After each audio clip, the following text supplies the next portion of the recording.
The bird of 1,000 colors.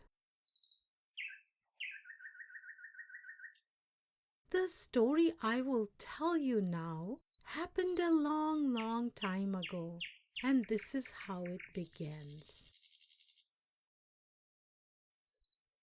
No one in all the forest had ever seen such a beautiful bird. He was small, but his feathers shimmered in the sunlight. One moment they looked green, the next they seemed blue. His feathers are as beautiful as flowers, the butterflies would say. His feathers are as beautiful as butterflies, the flowers would say. The creatures of the forest claimed that his feathers reflected 1,000 different colors in the sunlight. And the birds sang joyfully. One day, all the birds gathered in the forest. Next Sunday, under the mahogany tree, we will choose our king, said the parrot. Let all who believe they deserve to be king come forth, said the quetzal. Let us spread the news, proposed the nandu. And the parrots and the cockatoos flew through the forest, making the announcement. The turkey heard the cries of the parrot and was elated. I will be chosen, he thought. I am commanding and strong. I know how to stick out my chest and hold my head high. Yes, I will be king of all the birds, and he strutted about majestically. But after a while he began to complain and perhaps worry a little too. Why don't I have a long, beautiful tail like the quetzal? He mused aloud. So much tail for a bird that is not half my size. And why don't I have beautiful feathers like the nandu? Such a waste to have such feathers on a clumsy bird. Yes, indeed, I deserve nicer feathers. Do you want to borrow mine? Asked the beautiful little bird who had overheard the turkey talking to himself. Just promise me that you will give them back to me on Monday. So on Sunday, the turkey arrived at the gathering with a splendid tail. The colorful feathers he had borrowed from the little bird gleamed brightly, and the turkey was chosen king of all birds. But he neglected to give back to the little bird the feathers he had borrowed.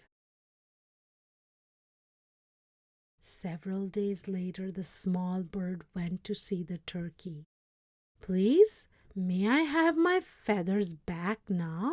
I am cold at night without them. But the turkey, now king, did not heed him.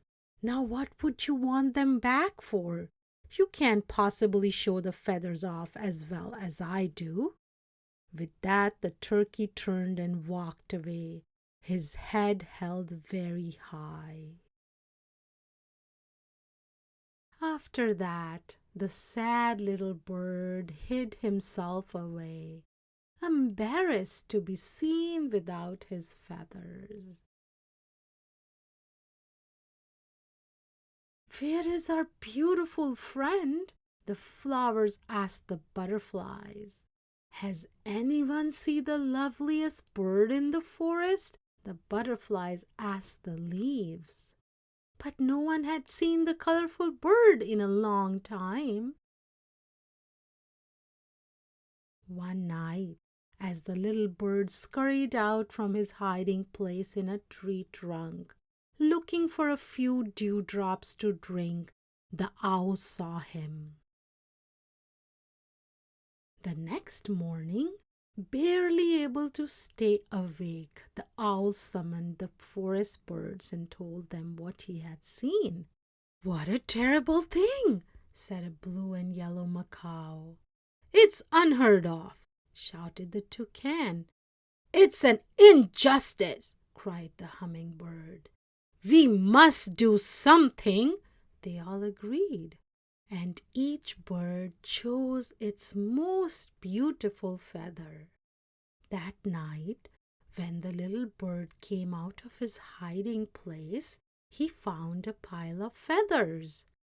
Believing that the turkey had finally decided to return the borrowed feathers, the little bird covered his body with them. The next day, he was up and out with the sun, and as he flew all over the forest, everyone admired his multicolored feathers. "He's prettier than the flowers," the butterflies said. "Prettier than the butterflies," the flowers exclaimed.